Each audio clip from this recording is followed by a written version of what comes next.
The sharp sound of breaking glass pulled me out of my thoughts. A coffee cup lay shattered on the tiled floor, a casualty of my growing frustration. I crouched to pick up the pieces, careful not to cut my fingers, but it felt symbolic, as if I were trying to gather fragments of something far more fragile: my marriage. The front door opened with a creak. I glanced up, expecting to see my husband, but instead there stood his brother. He was all easy confidence, his duffel bag slung over one shoulder. His eyes scanned the room before landing on me, crouched on the floor. "Trouble in paradise?" he asked with a smirk, stepping inside as if he owned the place. I straightened, brushing stray hair from my face. "Just an accident," I replied, my voice tighter than intended. He set his bag down by the couch and surveyed the room, oblivious to, or perhaps entertained by, my discomfort. "Where's your better half?" "At work," I muttered, grabbing a broom. My husband was always at work. It wasn't a complaint, not really. He provided for us, made sure we lived comfortably. But sometimes, it felt like he was more of a provider than a partner. His brother made himself comfortable, lounging on the armrest of the couch, his shirt slightly unbuttoned to reveal a tan chest. He was a stark contrast to my husband. Casual where my husband was meticulous, daring where he was restrained. "So, how long are you staying?" I asked, keeping my tone light, though the prospect of prolonged company unsettled me. "Couple of weeks, maybe. You know me, hard to stay in one place too long," he replied, flashing a grin that could disarm even the most guarded person. "But don't worry, I'll try not to cramp your style." I forced a laugh, but his presence already felt like an intrusion. The dynamics of our home shifted the moment he stepped in. Dinner that evening was quiet. My husband, as usual, spoke little, eating quickly before retreating to his office to finish some urgent project. I stayed behind to clear the table, my mind preoccupied. His brother lingered, leaning casually against the counter as I loaded the dishwasher. "Always this quiet around here?" he asked, breaking the silence. "Not always," I replied curtly, avoiding his gaze. "Must be lonely though," he mused, his voice softer now, almost empathetic. I paused, the weight of his words pressing on me. I opened my mouth to respond but found no words. Instead, I closed the dishwasher and turned to face him. He was watching me, his expression unreadable. "You don't know what it's like," I said finally, my voice barely audible. His brows arched slightly, and for a moment I thought he might press further. Instead he smiled, a knowing, almost infuriating smile, and pushed off the counter. "You're right. I don't. But I'm a good listener if you ever need one." With that he left the kitchen, leaving me to wrestle with a sense of unease that I couldn't quite name. The house felt smaller with him in it, every shared glance and casual comment charged with an energy I didn't understand. Later that night as I lay in bed, the silence of our home became deafening. My husband's steady breathing beside me was a reminder of everything stable and good in my life, but it also made me feel suffocated. I turned onto my side, staring at the wall, while my thoughts wandered back to his brother. His easy laughter, his unspoken challenges. It wasn't attraction, I told myself. It was just curiosity. A reminder of what I'd lost or perhaps never really had. But deep down I knew I was lying to myself. The morning sunlight streamed through the kitchen windows as I stood by the counter, chopping vegetables for lunch. It was supposed to be a simple task, but my hands felt unsteady. Every sound in the house seemed amplified. The click of the knife against the cutting board, the hum of the refrigerator, and most of all, his voice as he entered the room. "Smells good," he said, leaning against the doorframe, his hair slightly tousled from sleep. There was something unsettlingly relaxed about the way he looked at me, as if we shared a secret that neither of us was willing to admit. "Just making lunch," I replied, keeping my focus on the cutting board. My husband had left early for a business trip, leaving the two of us alone in the house. I told myself it didn't matter, that his brother was just another guest. But the tension in the air said otherwise. He stepped closer, glancing over my shoulder. "Need any help?" "No, I've got it," I said quickly, but he didn't leave. Instead, he grabbed a knife and began slicing a tomato, his movements slow and deliberate. We worked in silence, the space between us shrinking with every passing second. I felt his presence acutely. How his arm brushed mine as he reached for the salt shaker, how his voice carried a casual charm that made my chest tighten. It was nothing, I told myself. Just small moments that meant nothing. But then he spoke again, his voice lower this time. "So, what do you do all day?" When he's not around, I mean. I hesitated, caught off guard by the question. I keep busy, I said, though the words felt hollow even to me. Work, errands, the usual. Doesn't sound very exciting, he said, glancing at me with a small, teasing smile. It's not supposed to be exciting, I snapped, though I wasn't sure why his comment stung. Maybe because he wasn't wrong. My days had become a blur of routines, predictable, safe, but utterly lifeless. He chuckled, unbothered by my tone. You don't strike me as someone who likes predictable. I stopped chopping, the knife clattering against the counter. You don't know me. Maybe not, he said, his gaze locking with mine. But I'm good at reading people. There was a beat of silence, heavy and charged. I turned back to the vegetables, pretending his words hadn't left a mark. But my pulse betrayed me, quickening with every second he stood there. Lunch was a quiet affair. We sat across from each other at the small table, the silence broken only by the clink of utensils. I avoided looking at him, focusing instead on the plate in front of me. But I could feel his eyes on me, studying me in a way that made my skin tingle. Finally he spoke. You're awfully quiet today. I don't have much to say, I replied, keeping my voice neutral. Funny, you don't seem like the type to hold back.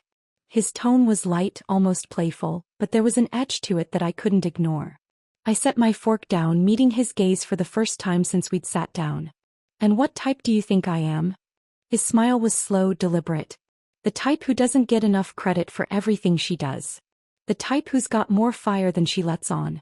The words hung between us, heavy with unspoken meaning. I didn't know how to respond, so I didn't. Instead, I stood abruptly, gathering my plate and heading to the sink. Did I say something wrong? He called after me, his voice laced with mock innocence. No, I said over my shoulder, though my hands trembled as I rinsed the plate. You didn't. Later that evening, as the sun dipped below the horizon, he found me in the kitchen again. I was pouring myself a glass of wine, trying to shake off the tension that had built up throughout the day. Pour me one too? He asked, leaning against the counter, his presence as effortless as ever. I hesitated, then poured a second glass, handing it to him without a word.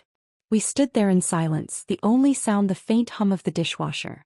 To surviving another day, he said, raising his glass in a mock toast. To surviving, I echoed, clinking my glass against his. The wine was warm and smooth, but it did little to calm the storm inside me. He was standing too close, his gaze lingering too long.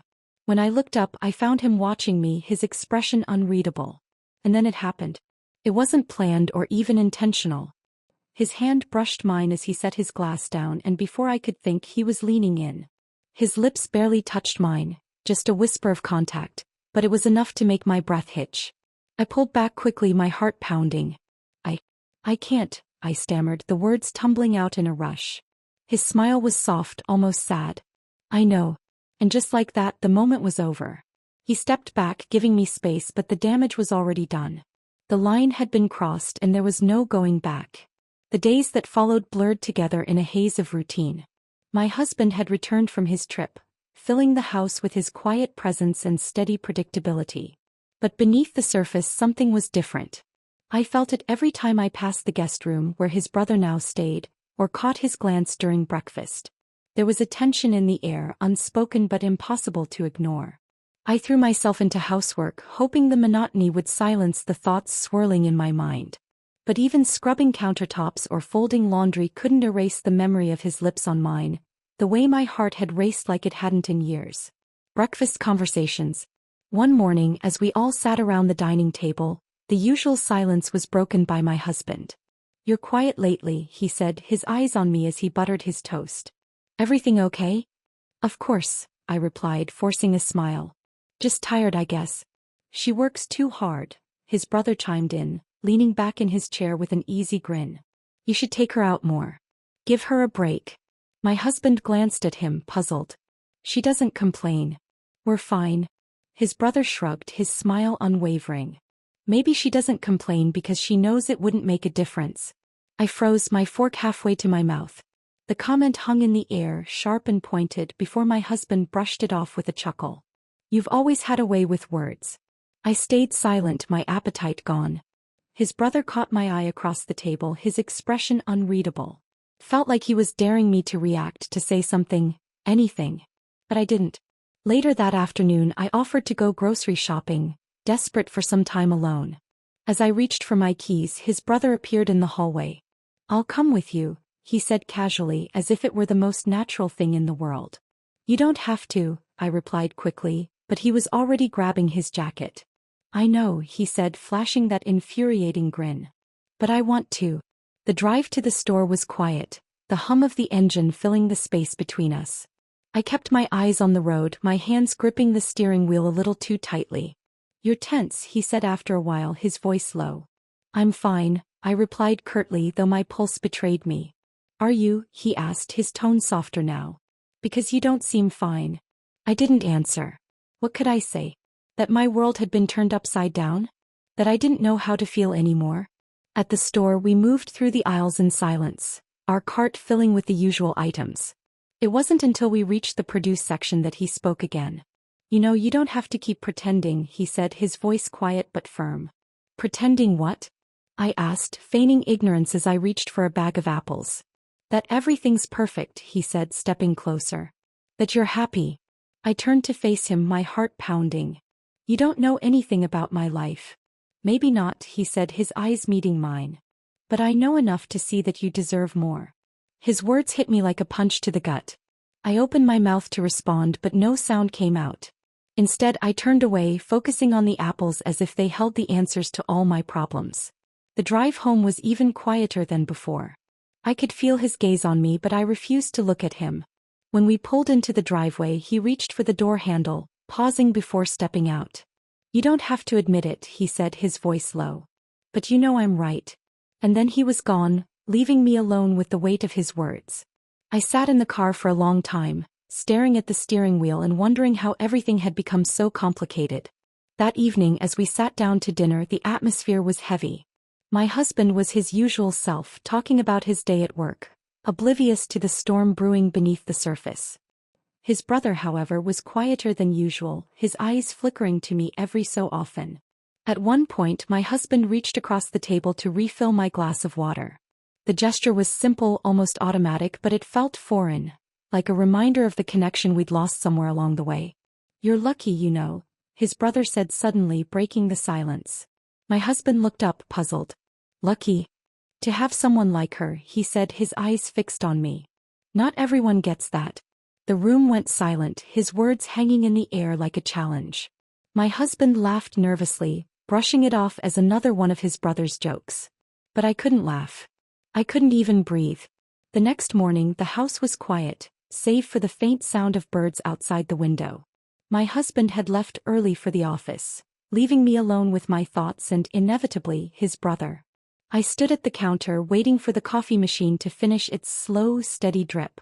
The aroma filled the air, but it did little to calm the storm inside me. Footsteps echoed down the hall, light and unhurried. I didn't need to turn around to know who it was. He entered the kitchen casually, his shirt unbuttoned at the collar, hair slightly mussed as if he hadn't slept well. "You always up this early?" he asked, his voice low and still tinged with sleep. I nodded, avoiding his gaze. "Old habits." He leaned against the counter opposite me, crossing his arms. "You look like you didn't sleep either." I felt a flicker of irritation. "I'm fine." "You keep saying that," he said, tilting his head slightly, studying me. "But you don't really believe it, do you?" His words hit too close to home. I turned back to the coffee machine, busying myself with pouring a cup. "Do you always have to analyze everything?" I asked, my tone sharper than intended. "Only when it's interesting," he replied, a faint smile tugging at the corner of his mouth. I handed him a cup without a word, hoping the conversation would end there. But he didn't move. He stood close, his presence as palpable as the steam rising from the coffee. "You know," he began, his tone softer now, "it's okay to want more. It doesn't make you a bad person." My hand froze midair. The words hung between us, heavy with implication. I wanted to respond, to tell him he was wrong, but the truth lodged itself in my throat. "Do you always say things like this?" I asked finally, forcing a laugh that sounded hollow even to me. "Only when it matters," he said, his eyes locked on mine. I looked away, the intensity of his gaze too much to bear. "I need to get ready for the day," I said abruptly, setting my mug down and stepping past him. My shoulder brushed his arm as I moved, and the contact sent a jolt through me. The hours passed slowly, each one weighed down by the growing tension between us. I busied myself with chores, anything to keep my mind occupied. But no matter how hard I tried, I couldn't shake the memory of his words, or the way they made me feel. By the time evening came, the air in the house felt thick, charged with something unspoken. My husband had called to say he'd be late, leaving just the two of us once again. I tried to keep my distance, staying in the living room while he lingered in the kitchen. But eventually he found me. "You've been avoiding me," he said, leaning against the doorframe with an infuriatingly calm expression. "I've been busy," I replied, not looking up from the book I wasn't really reading. "You're a terrible liar," he said, stepping into the room. I closed the book with a sigh, finally meeting his gaze. "What do you want from me?" "An honest answer," he said, his voice steady. "Why do you keep pretending everything's fine?" "Because it is," I said, though the words lacked conviction. He took another step closer, his expression softening. "You don't have to do this. Not with me." His words were simple, but they unraveled something inside me. I felt the sting of tears behind my eyes and blinked them away, unwilling to let him see the cracks in my facade. "You should go," I said, my voice barely above a whisper. But he didn't move. Instead, he reached out, his hand brushing mine in a way that felt both accidental and deliberate. The touch was fleeting, but it ignited a fire I'd tried so hard to extinguish. "I can't," he said softly, his voice heavy with meaning. I didn't know what to say. My heart pounded in my chest, each beat echoing like a warning. I wanted to push him away, to tell him this was wrong. But the words wouldn't come. As the evening wore on, I found myself alone in the kitchen, the dim light casting long shadows across the walls. I heard him enter the room behind me, his footsteps deliberate yet hesitant. He stopped just a few feet away, close enough that I could feel his presence.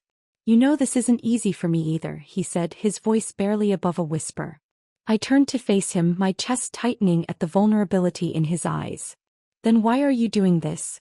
"Because I can't stop thinking about you," he admitted, the words spilling out before he could stop them. The silence that followed was deafening. I didn't know whether to scream, cry, or walk away. Instead, I stood frozen, caught between what I knew was right and what I couldn't deny I wanted. The following days were a delicate balancing act. I avoided his brother as much as possible, though our paths inevitably crossed in the small confines of the house. Every interaction felt like walking a tightrope, carefully measured glances, neutral tones, and the unspoken weight of everything we couldn't say. One evening, my husband suggested a weekend trip. "We could all use some fresh air," he said over dinner, his usual pragmatic tone laced with something resembling enthusiasm. I booked a cabin by the lake. "Just the three of us." I forced a smile, nodding along as though it were the perfect idea. His brother, however, leaned back in his chair with a faint smirk. "A little family bonding? Sounds fun." His words were casual, but I felt the tension simmering beneath them. He was testing me, I realized, pushing the limits of what I could handle. The drive to the lake was long and uneventful, the car filled with the sound of the radio and my husband's occasional comments about work. His brother sat in the back seat, silent for most of the journey, though I could feel his gaze on me in the rearview mirror. My hands gripped the steering wheel tighter than necessary, the tension coiling in my chest like a spring. When we arrived, the cabin was as picturesque as promised. A cozy wooden structure nestled among tall trees, with a view of the lake shimmering in the distance. My husband immediately began unpacking, leaving me and his brother to explore the house. As the evening settled in, the three of us gathered on the porch, watching the sun dip below the horizon. My husband was distracted by his phone, responding to emails despite his claims of wanting a break.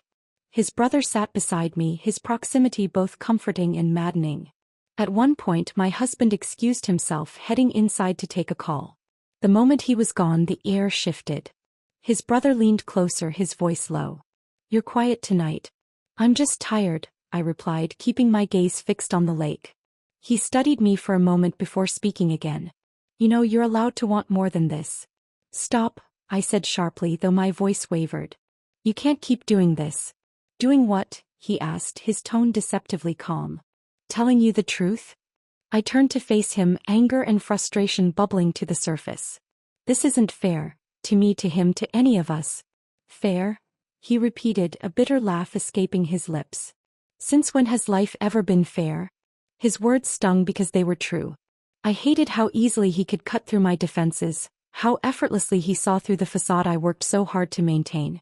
Later that night, after my husband had gone to bed, I found myself standing on the porch again, staring out at the moonlit lake. The air was cool, the faint sound of water lapping against the shore the only noise. I thought I was alone until I heard the creak of the wooden floorboards behind me. I couldn't sleep, he said, stepping out into the night. He stood beside me, close enough that our arms almost touched. Neither of us spoke for a long time. The silence was heavy, but it wasn't uncomfortable. It felt like a pause, a moment suspended in time where everything we couldn't say lingered in the space between us. I shouldn't be here, I said finally, my voice barely above a whisper. Then why are you? He asked, his tone soft but insistent. I didn't have an answer, or maybe I didn't want to admit it. Instead, I turned to leave, but he reached out, his fingers brushing against mine. The contact was brief, but it sent a shiver through me. Don't, I said, though my voice lacked conviction. Don't what? He asked, stepping closer. Don't tell you how I feel. Don't remind you that you're more than just a shadow in someone else's life. His words broke something inside me. Before I could think, before I could stop myself, I turned back to him. The kiss was sudden, unplanned, and electric. It wasn't gentle. It was full of all the emotions we tried to suppress. When I finally pulled away, my heart was racing and I could barely catch my breath. This has to stop, I said, though the words felt hollow. I know, he said, his voice filled with a sadness that mirrored my own. But neither of us moved. We stood there in the moonlight, the weight of our choices pressing down on us. It started with a simple request. My husband had called me in the afternoon, his voice calm but insistent. Can you keep an eye on Diego tonight? I've got a lot to handle at work and he's been asking to spend more time with us. I hadn't seen him in years, not since he was a gangly teenager. Now as he arrived at our door, he was anything but. Tall, confident, with a smile that still carried a hint of youthful awkwardness, he seemed eager to prove himself. His charm was disarming, but there was an innocence to him, a boyishness that softened the edges of his charisma. After dinner, I found myself scrambling to entertain him. My husband wasn't due back until late, and I didn't want Diego to feel neglected. Do you like board games? He asked, a spark of excitement in his voice. I haven't played in years, I admitted, shrugging. But sure, why not? He brought out a stack of games from his bag, setting them on the table with a grin. Prepare to lose, he teased, his confidence infectious. The first game was a whirlwind of laughter and competition. He explained the rules with exaggerated seriousness, but his playful commentary had me laughing more than paying attention. I lost the first round, though not without a fight, and he celebrated like he'd won a championship. You got lucky, I said, narrowing my eyes in mock challenge. Let's go again. One game turned into 2, then 3. Time seemed to blur as we moved from one set of rules to another. Sometimes I won, savoring his mock disappointment as he dramatically declared me the reigning champion. Other times he triumphed and his victory dances had me doubled over with laughter. I didn't notice how late it had gotten until the clock on the wall chimed midnight. The sound startled me, breaking the spell. I can't believe we've been playing this long, I said, glancing at the clock with a mix of disbelief and guilt. One more, Diego said, his grin wide and unrelenting. I can't let you end the night with the lead. His enthusiasm was contagious and I found myself agreeing. We played another round and then another. 5 games in total. Each one felt like a small escape, a world where rules were clear, outcomes were fair, and laughter was guaranteed. By the time my husband returned, the sun was just beginning to rise, casting soft orange hues across the living room. He found us hunched over the board, mid-move, our faces lit with the easy joy of friendly competition. Well, looks like you two had fun, he said, his voice light as he set his bag down. Diego leaned back in his chair, stretching with a sheepish smile. She's tougher competition than I expected. Don't let her fool you, my husband joked. She's been winning games since before you were born. I laughed, though the sound felt hollow in my own ears. Wasn't that I was hiding anything, not really. But something about the night felt sacred, a rare and fleeting moment of connection I hadn't realized I'd been craving. As Diego left the room to grab his things, my husband turned to me. Thanks for keeping him company. He's always looked up to you, you know. Really? Asked, surprised. He nodded. He thinks you're incredible. Always has. His words left a strange warmth in my chest, tinged with something unnameable. I didn't respond, unsure of how to process the emotions swelling within me. Instead, I busied myself with clearing the table, my fingers lingering on the game pieces as I placed them back into their boxes. That night stayed with me long after Diego had gone to bed. It wasn't the games or the laughter that lingered. It was the feeling of being seen, of being appreciated in a way I hadn't experienced in years. There was no guilt in it, no shame, just a quiet sense of joy I hadn't realized I was missing. But as I lay in bed beside my husband, staring at the ceiling, I couldn't shake the thought that something had shifted. It was small, barely perceptible, but it was there. A crack in the foundation, a seed planted in the soil of my subconscious. I told myself it was nothing, just a harmless evening of fun. But deep down I knew better. The following morning, the house was still, cloaked in the kind of silence that only comes after a sleepless night. My husband had already left for work as he always did, leaving me alone with my thoughts, and with Diego. I found him in the kitchen, his hair messy, standing by the counter with a mug of coffee. His casual smile was disarming, as if last night's marathon of board games hadn't unsettled the delicate balance of my world. "Morning," he said, his voice warm and easy. "Morning," I replied, busying myself with pouring coffee, though my hands felt unsteady. The air between us felt different now, as if the laughter and connection we'd shared had left an indelible mark on both of us. "You were ruthless last night," he teased, breaking the tension with a chuckle. "I don't think I've ever been defeated that badly." I couldn't help but smile. "Beginner's luck," I said, though my voice carried a hint of something unspoken. He leaned against the counter, his gaze steady. "I haven't had that much fun in. I don't even know how long." "Me neither," I admitted softly, my words surprising even myself. I glanced up at him and the look in his eyes made my breath catch. It wasn't playful or teasing, it was something deeper, something dangerous. As the morning wore on, I tried to shake the feeling, throwing myself into chores and errands. But every time I passed him in the house, I felt the same pull, the same unspoken tension. By the time evening came, it was unbearable. We found ourselves alone in the living room after dinner, the soft glow of the table lamp casting long shadows on the walls. My husband was working late again, leaving the two of us in a silence that felt heavy with anticipation. "I was thinking," Diego began, his voice cutting through the quiet. "Do you ever feel like life isn't what you thought it would be?" His question caught me off guard. "What do you mean?" I asked, my voice cautious. He leaned forward, his elbows resting on his knees. "I mean, like you're going through the motions but something's missing." I hesitated, my hands tightening around the glass of water I held. "Sometimes," I admitted, the words feeling like a confession. He nodded as if he understood. "Last night reminded me of what it's like to feel alive again. I don't think I've laughed that hard in years." I looked away, my heart pounding. "It was just a game," I said, though my voice was barely above a whisper. "Was it?" he asked, his tone soft but insistent. I didn't answer. I couldn't. Instead, I stood abruptly, needing to escape the weight of his gaze. "I should clean up," I muttered, grabbing my glass and heading to the kitchen. But he followed me. I heard his footsteps behind me, slow and deliberate. By the time I reached the sink, he was there, standing just a few feet away. "You don't have to keep pretending," he said, his voice low. "Pretending what?" I asked, my hands gripping the counter for support. "That you're happy," he said simply. His words sliced through me, stripping away the defenses I'd built over years of convincing myself that everything was fine. I turned to face him, my breath shallow. "You don't know anything about my life." "I know enough," he said, stepping closer. "Enough to see that you deserve more than this." My chest tightened, a mix of anger and something else I couldn't name. "You have no right." "I'm not trying to hurt you," he interrupted, his voice steady.